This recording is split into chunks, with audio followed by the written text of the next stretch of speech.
बेटा पैदा करो, और चौथी संतान मदालसा ने वैसे क्षत्रियों की तरह लोरियां दी अपनी गोदी के अंदर और राजा बना करके खड़ा कर दिया। बेटा तुझे प्रजा के लिए जीना है, तुझे न्याय करना है, तुझे अन्याय के विरुद्ध लड़ना है। वैसे ही चित्र अपने कमरे में लगाए। ये होती है लोरी का प्रभाव। आर्य जगत के बहुत उच्च कोटि के विद्वान रहे स्वामी समर्पणानंद जी, जो पहले बुद्धदेव विद्या अलंकार थे, वो लिखते हैं कि मेरे पिता ने अपनी गोद के अंदर ऋषिवर दयानंद का जीवन चरित्र मुझे 25 बार सुनाया। गोद के अंदर मुझे 25 बार महर्षि दयानंद का जीवन चरित्र सुनाया, जिसका प्रभाव ये हुआ कि मैं ऋषि दयानंद के प्रति समर्पित हो गया, सारा जीवन दे दिया ऋषि दयानंद को। मैं आप लोगों से निवेदन कर दूं, स्वामी समर्पणानंद जैसा सन्यासी बन सकता है गोद में लोरी देने से। मदालसा जैसी विदुषी नारी एक सन्यासी बना करके खड़ा कर सकती है, तो आप एक मनुष्य तो बना ही सकती हो जो समाज को हानि ना पहुंचाए, हानि ना पहुंचाए। इसलिए कहा गर्भ, गोद, इसके बाद तीसरी जगह आती है ग्रह। जब हमारे घर के अंदर वो बच्चा चलने लग जाए, वो बच्चा खेलने लग जाए, वो खाने पीने लग जाए, उस बच्चे को समझ आने लगे कि घर में क्या चल रहा है, क्या हो रहा है। देखो कैकेयी महाराज दशरथ से लड़ी थी तो कहाँ जाकर के लड़ी थी? कोप भवन में जाकर के लड़ी थी। आज बेडरूम बनवा लिए, आज ड्राइंग रूम बनवा लिया, बच्चों के अलग, सबके अलग अलग रूम, एक फाइट रूम भी बनवा लो, एक फाइट रूम भी बनवा लो। बच्चों के सामने ना लड़ो, अपने अकेले कमरे में जाकर के एक दूसरे को गालियां दे लो, क्योंकि गालियों के बिना तो हरियाणा में बात बनती ही नहीं। ये तो हेल्पिंग वर्ब है हरियाणा की गालियां देना, इसके बिना तो सेंटेंस पूरा ही नहीं होता, पूरा ही नहीं होता। इसलिए जैसा वातावरण घर के अंदर आप बच्चों को दोगे, ठीक वैसे ही बच्चे बनेंगे। इसलिए कहा जाता है कि एक सफेद कपड़े पहन करके कोई व्यक्ति कोयले की खान में जाए, तो व्यक्ति कितना ही बचाव कर ले, उसके कपड़ों पर कालीमा लगेगी, उसके कपड़ों पर कालीमा लगेगी, वो बच नहीं सकता। ठीक वैसे ही आप घर के अंदर जैसा वातावरण रखोगे, बच्चे भी वैसा ही होंगे। आप गालियां दोगे तो गालियां देंगे। और ऐसा माहौल हुआ, एक बच्चा स्कूल में गया, 9 बजे का टाइम, 10 बजे पहुंचा, जैसे मेरा नंबर आया, 9 बजे का टाइम था, 10 बजे आया, 10:30 बजे। वैसे ही वो बच्चा पहुंचा लेट। उनके अध्यापक ने पूछा कि तू इतना लेट क्यों हुआ? तो वो बच्चा कहते हैं जी मेरे मम्मी पापा लड़ रहे थे। तो कहते हैं मम्मी पापा लड़ रहे थे, तुझे क्या लेना देना? अपना बैग उठाता और स्कूल में आता, तुझे क्या मतलब थी मम्मी पापा की लड़ाई से?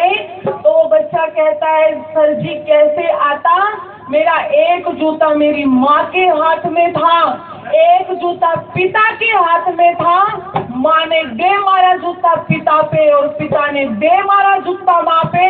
दोनों ने जब जूते फेंके, अपने जूते उठाए, पहन करके बड़ी मुश्किल से आया हूँ, अभी भी बड़ी मुश्किल से आया हूँ। ऐसा माहौल दोगे तो क्या बनेंगे? फिर वो राम भरत दयानंद नहीं बनेंगे, वो तो फिर कंस, रावण और दुर्योधन ही बनेंगे। मैं तो कहती हूँ वो भी कहीं अच्छे थे आज वालों से, कहीं अच्छे। तुलना करोगे तो वो अच्छे मिलेंगे। इन 3 जगहों के बाद में जब बच्चा निकल जाता था, तो चौथी जगह होती थी गुरुकुल। जो गुरुकुल की व्यवस्था आज बिल्कुल समाप्त हो गई। जो कभी माता पिता के द्वारा रह जाती थी, वो गुरुकुल का आचार्य पूरा कर देता था। इस भारत के अंदर व्यवस्था रही कि 8 साल और 60 साल के व्यक्ति कभी घर में नहीं रहते थे। 8 साल का बच्चा गुरुकुल में भेज दिया जाता था और 60 साल का व्यक्ति वानप्रस्थी बन जाता था। आज 8 साल और 60 साल मिलकर के ताश खेलते हैं बैठ करके। 8 साल और 60 साल के बैठ करके हुक्का पीते हैं। 8 साल और 60 साल के पास में बैठ करके बीड़ी सिगरेट के सुट्टे लगाते हैं। फिर कहते हैं हमारी संतान बिगड़ गई। जब 8 साल के बच्चे को गुरुकुल में भेज दिया जाता था, तो वो गुरुकुल का आचार्य कहता था उस बच्चे को कि मैं तुझे अपने गर्भ में धारण करता हूँ, मैं तुझे अपने गर्भ में धारण करता हूँ। और वेद का वो उपदेश देता था कि श्रोत्रम ते सुंधामी, मैं तेरे कानों में पवित्रता भर दूंगा, तू इन कानों से केवल वेद की बातें सुनेगा। चक्षुम ते सुंधामी, मैं तेरी आंखों में वो पवित्रता भर दूंगा कि तू इन आंखों से केवल अच्छा अच्छा देखेगा, इन बुरा नहीं देखेगा इन आंखों से। वाचम ते सुंधामी, मैं तेरी वाणी में वो पवित्रता भर दूंगा, तू इस वाणी से केवल अच्छा अच्छा बोलेगा, बुरा नहीं बोलेगा। ये परंपरा रही थी भारत की, ये परंपरा रही थी आर्यवर्त देश की। जब ऐसे 4 जगहों से वो बच्चा गुजर जाता था तो वो मनुर्भव मनुष्य कहलाने का अधिकारी होता था, तो वो मनुष्य कहलाने का अधिकारी होता था। जैसे मैंने पहले कहा, वो तभी बन सकता है जब हम स्वयं बने हुए हैं, जब हम खुद बने हुए हैं। वाल्मीकि रामायण के अंदर वर्णन आया कि भगवान राम और लक्ष्मण वन के अंदर थे और भगवान राम पूछ रहे हैं लक्ष्मण से, लक्ष्मण ये बताओ कि बहुत सुंदर पुष्प हो, पके हुए फल हो और एक बहुत यौवन सी स्त्री हो, इन तीनों को देख करके किसका मन नहीं डगमगाएगा, किसके पैर चलायमान नहीं होंगे। तो वहां पर लक्ष्मण कहते हैं भगवान राम से, भैया राम, जिसका पिता पवित्र आचरण वाला और जिसकी माता पतिव्रता होगी, इन दोनों के मिलने से जो संतान पैदा होगी, उस संतान को दुनिया की कोई भी ताकत हिला नहीं पाती, कोई भी ताकत हिला नहीं पाएगी। इसलिए आज कमी बच्चों की कम है और हमारी ज्यादा है। तो इसलिए बहुत पुराने कवि हुए हैं नित्यानंद जी, उन्होंने लिखा बहुत सुंदर शब्दों में,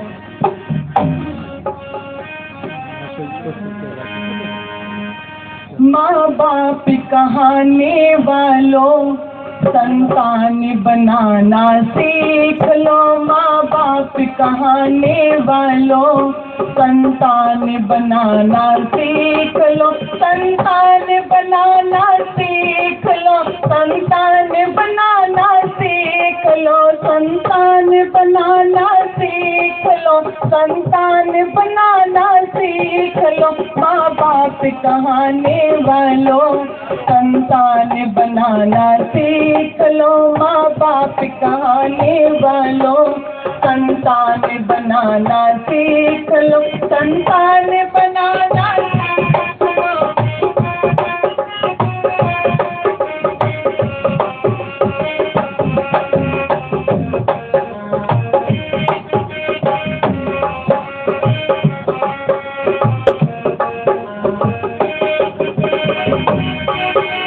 बच्चे पैदा तो जग में हर एक प्राणी करता है, बच्चे पैदा तो जग में हर एक प्राणी करता है, खाता पीता सो जाता है, डरता जीता मरता है, खाता पीता सो जाता है, डरता जीता मरता है। जग में देखो और भालो, जग में देखो और भालो, संतान बनाना सीख लो, माँ बाप कहाने वालों संतान बनाना सीख लो, संतान बनाना सीख लो, संतान बनाना सीख लो, माँ बाप कहाने वालों।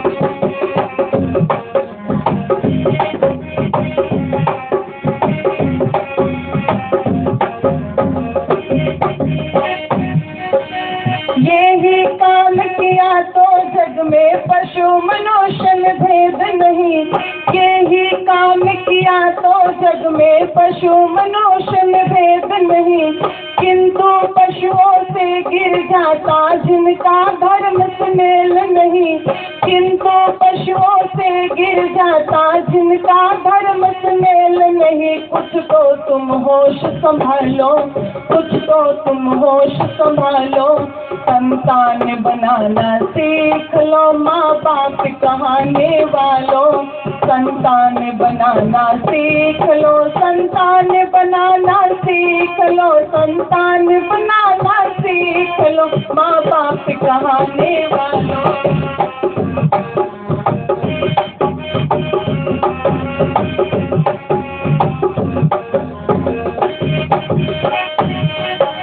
माता शत्रु पिता है वैरी, जो संतान पढ़ाए ना। माता शत्रु पिता है वैरी, जो संतान पढ़ाए ना। जैसा बगुला हंस सभा में बैठ के शोभा पाए ना, जैसे बगुला हंस सभा में बैठ के शोभा पाए ना। ओ जन्म गंवाने वालों, ओ जन्म गंवाने वालों, संतान बनाना सीख लो माँ बाप कहाने वालों, संतान बनाना सीख लो, संतान बनाना सीख लो, संतान बनाना सीख लो माँ बाप कहाने वालों।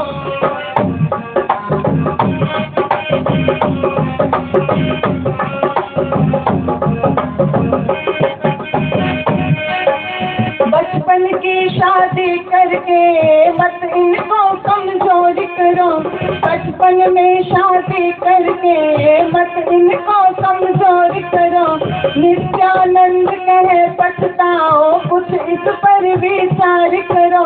नित्यानंद कहे पछताओ, जो इस पर विचार करो। ओ आने जाने वालों, ओ आने जाने वालों, तुम धर्म निभाना सीख लो माँ बाप कहाने वालों, संतान बनाना सीख लो, संतान बनाना सीख लो, संतान बनाना सीख लो, संतान बनाना सीख लो, संतान बनाना सीख लो माँ बाप कहाने वालों, संतान बनाना सीख लो माँ बाप कहाने वालों, संतान बनाना सीख लो माँ बाप कहाने वालों, संतान बनाना सीख लो।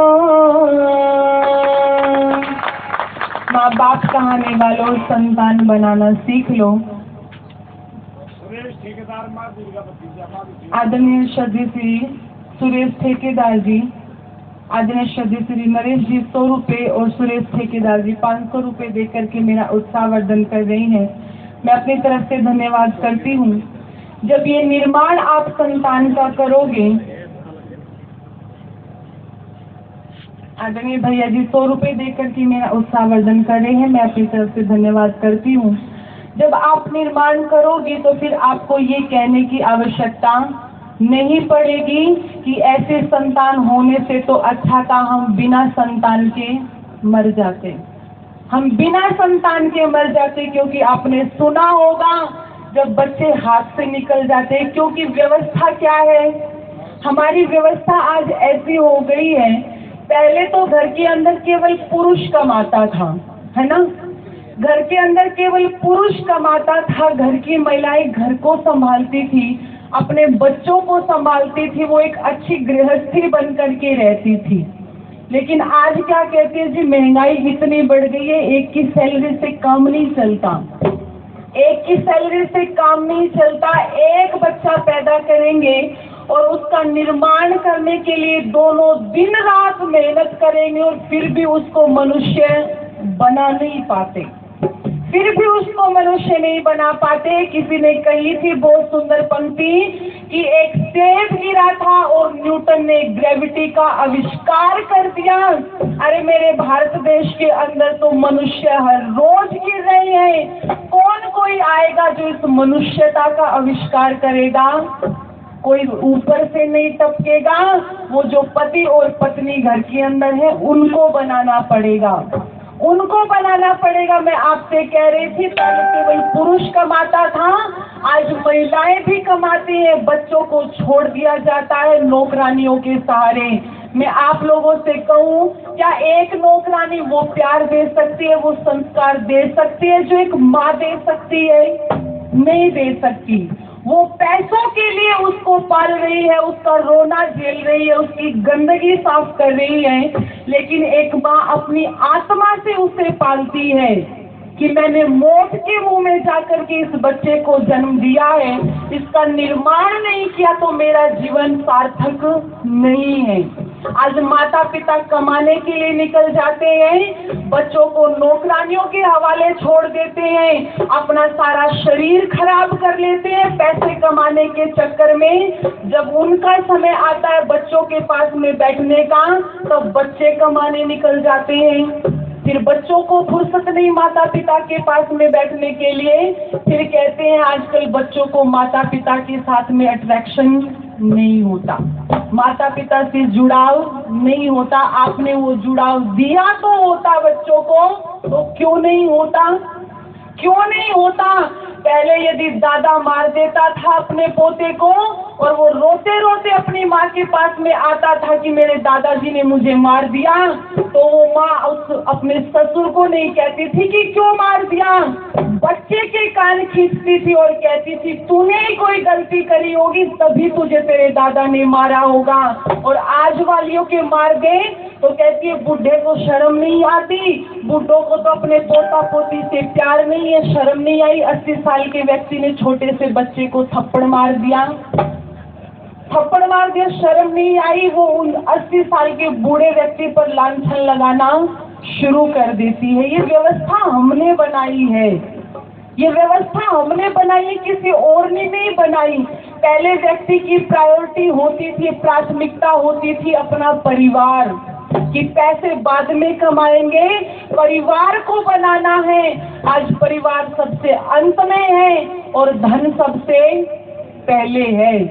धन में कोई कमी नहीं आनी चाहिए, पैसों में कोई कमी नहीं आनी चाहिए, परिवार जाए चाहे चूल्हे में, किसी को कोई मतलब नहीं परिवार से। मैं आप लोगों से निवेदन कर दूं मेरी माताओं, यदि निर्माण करोगी तो वो भाई भाई बड़े होकर के लड़ेंगे नहीं जैसे आज लड़ते हैं। एक किले के ऊपर गोली चला देते हैं भाई भाई के ऊपर। पहले तो बचपन में ये संस्कार देती थी कि बेटा तुझे अपने भाई के साथ मिल करके चलना है, जो कुछ भी लाए इसके साथ बांट करके खाना है, लड़ना नहीं है। आज वाली जल्दी से छुप करके खा ले तेरा भाई आ जाएगा, जल्दी से छुप करके खा ले तेरा भाई आ जाएगा, तेरे से छीन करके ले जाएगा। छोटे से बच्चे के मन में वो द्वेष की भावना भाई के प्रति भर देती है। फिर आप चाहते हो राम और भरत होंगे, वो राम और लक्ष्मण होंगे, वो राम और शत्रुघ्न होंगे, वो नहीं होंगे।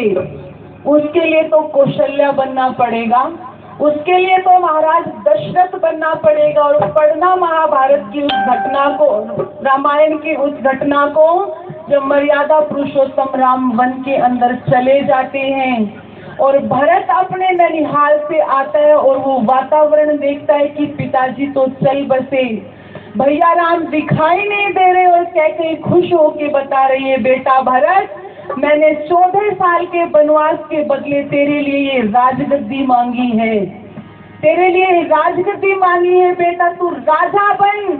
वो भरत इतनी गालियां अपनी माँ को देता है, मुझे तो वो ध्यान नहीं है। आप उस प्रसंग को पढ़ करके देखना रामायण के अंदर।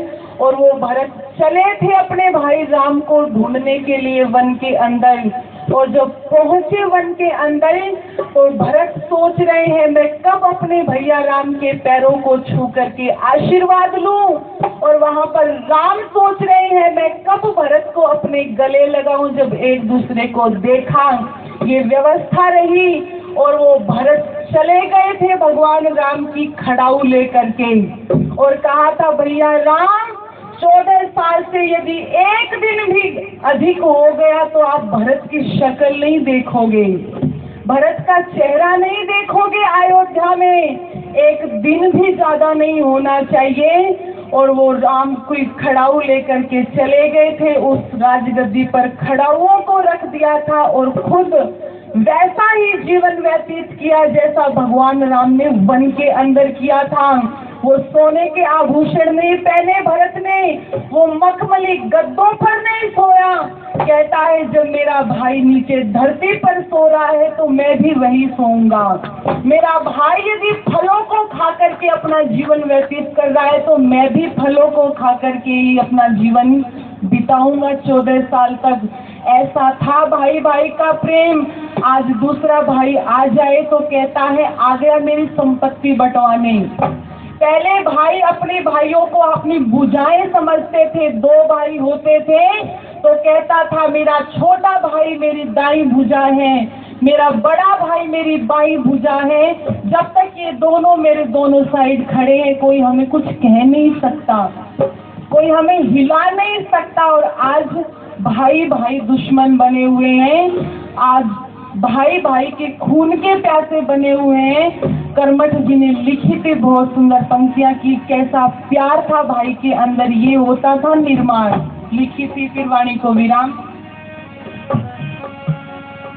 भाई थे यहाँ कैसे श्री राम भरत जैसे, भाई थे यहाँ कैसे श्री राम भरत जैसे। दशरथ के नौ निहालों को जग याद करेगा, जग याद करेगा। भाई थे यहाँ कैसे श्री राम भरत जैसे। दशरथ के नौ निहालों को जग याद करेगा, जग याद करेगा। भाई थे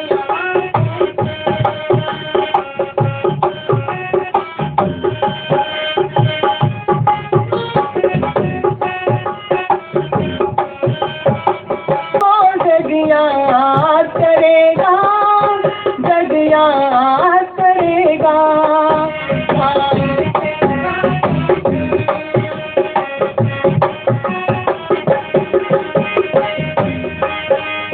सोनी अयोध्या आज स्वर्ग का धाम बने, सोनी थी अयोध्या आज स्वर्ग का धाम बने। ओ भरत के मन की चाहे राजा राम बने, ओ भरत के मन की चाहे राजा राम बने। वनवास 14 सालों को जग याद करेगा, जग याद करेगा। भाई थे यहाँ कैसे श्री राम भरत जैसे। दशरथ के नौ निहालों को जग याद करेगा, जग याद करेगा। भाई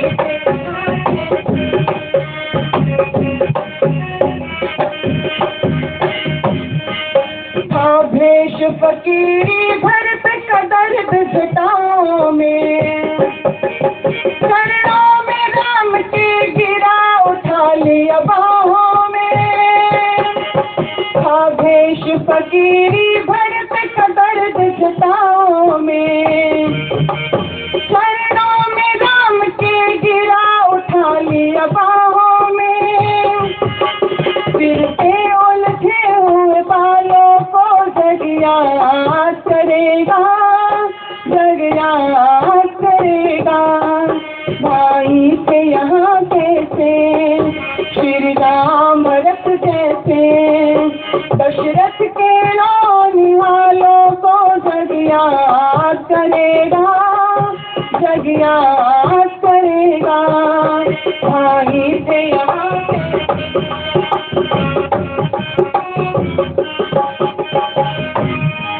सुग्रीव विभीषण कर्मठ थे खोए खोए।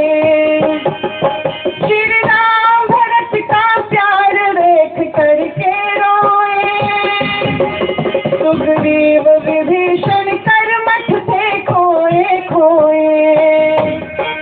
श्री राम भरत का प्यार देख करके रोए। आंसुओं से भीगे गालों को जग याद करेगा, जग याद करेगा। भाई थे यहाँ कैसे श्री राम भरत जैसे, दशरथ के नौनिहालों को जग याद करेगा, जग याद करेगा। भाई थे यहाँ कैसे श्री राम भरत जैसे, भाई थे यहाँ कैसे श्री राम भरत जैसे, भाई थे यहाँ कैसे श्री राम भरत जैसे।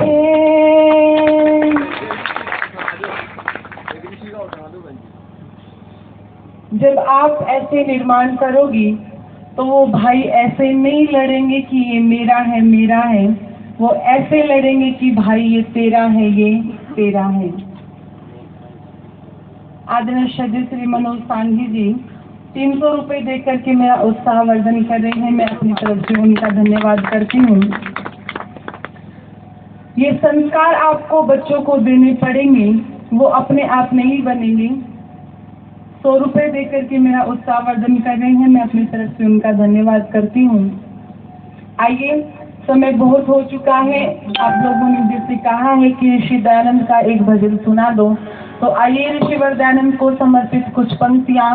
और मैं ना सुनाऊं, कोई महिला ऋषि दयानंद के प्रति अपनी कृतज्ञता प्रकट ना करें तो इससे बड़ी कृतज्ञता हमारे लिए हो नहीं सकती। तो आओ, एक समय ऐसा आएगा जब लोगों को ऋषि दयानंद की शरण में आना पड़ेगा, उस वैदिक संस्कृति की शरण में आना पड़ेगा जो वैदिक संस्कृति सृष्टि की आदि से चली आ रही है, जो विचार ऋषि दयानंद ने वेदों के आधार पर दिए। तो आओ, कभी ना कभी तो ऋषि दयानंद की शरण में आना ही पड़ेगा। नरदेव जी ने लिखी बहुत सुंदर पंक्तियां।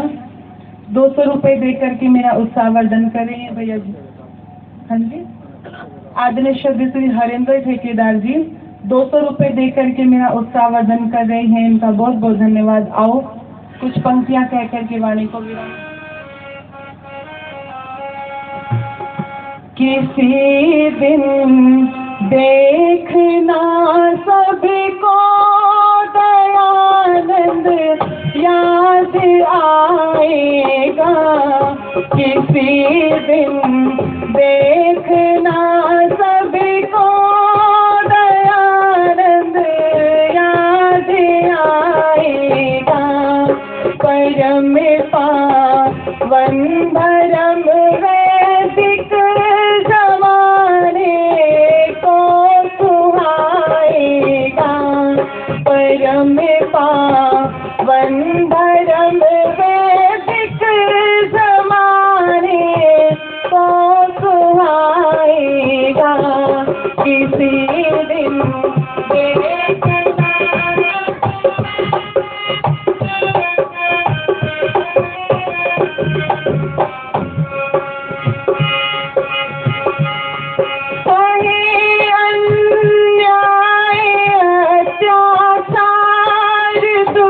पावे सभी जनता, सहे अन्याय अत्याचार दुख पावे सभी जनता। सभी कानून बनू का देश में सबको सुहाएगा, सभी कानून बनू का देश में जन जन को भाएगा। किसी दिन देखना सबको दयानंद याद आएगा, परम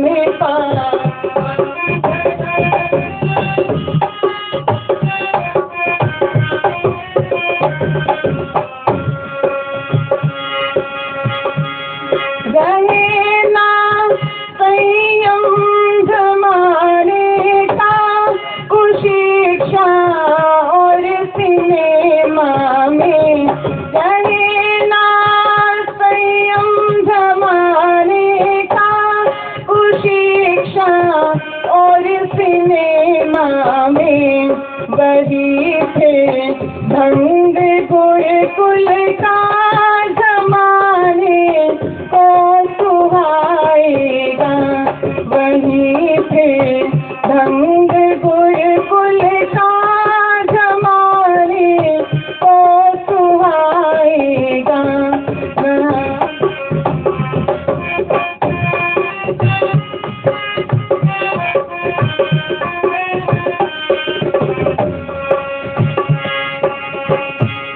हुई जो वृद्धि भारत में यवन ईसाई लोगों की,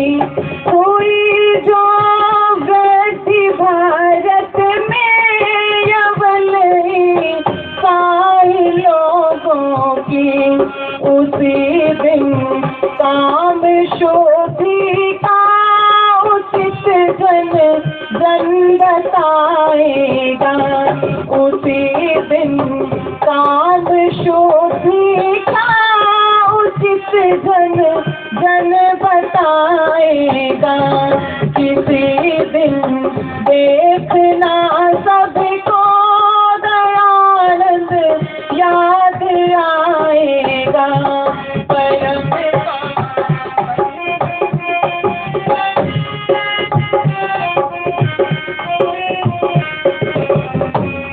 चले घर घर पिता माता बहू और पुत्र में होगा। चले घर घर पिता माता पिता और पुत्र में होगा। सभी को वर्ण आश्रम का सभी को ढंग भाएगा। सभी को वर्ण आश्रम का ये फिर से ढंग भाएगा।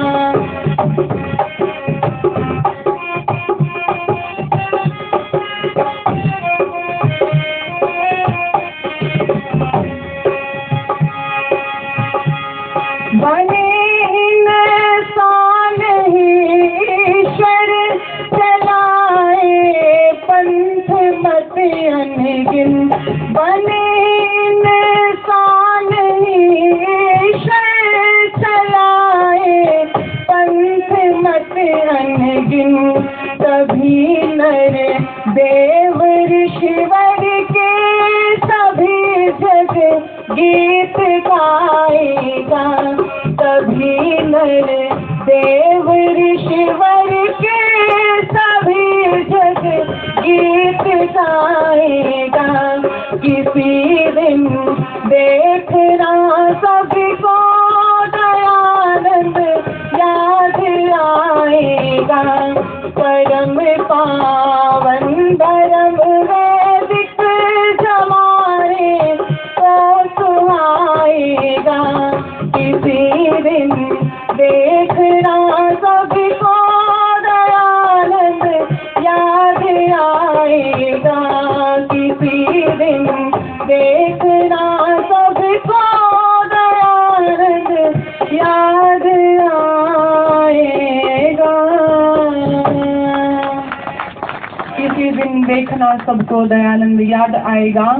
परम पावन धर्म वैदिक जमाने को सुहाएगा। जब दुनिया के दिमाग में वो अशांति जो आज भरी हुई है, जब वो जो अशांति आज भरी हुई है, जो वो फूट जाएगी, तो किसी और की शरण नहीं आना पड़ेगा। फिर तो ऋषि दयानंद और आर्य समाज के विद्वानों की शरण में आना पड़ेगा।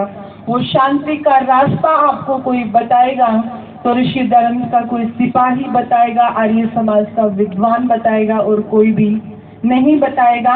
आप सबने मुझे बड़े ही धैर्य और शांति के साथ में 2 दिनों तक सुना है। मैं अपनी तरफ से और अपने परिवार की तरफ से बहुत बहुत धन्यवाद करती हूँ कि इतना सम्मान और इतना समय मुझे यहाँ पर मिला। हृदय की गहराइयों से मैं आदरणीय श्रद्धेय श्री वीरेंद्र जी का, जिनके माध्यम से आप लोगों के आने का सौभाग्य मुझे मिला है, मैं अपनी तरफ से बहुत बहुत धन्यवाद करती हूँ। इन शब्दों के साथ अपनी वाणी को विराम। 2 मिनट भाई, नंबर का 2 मिनट लूंगा।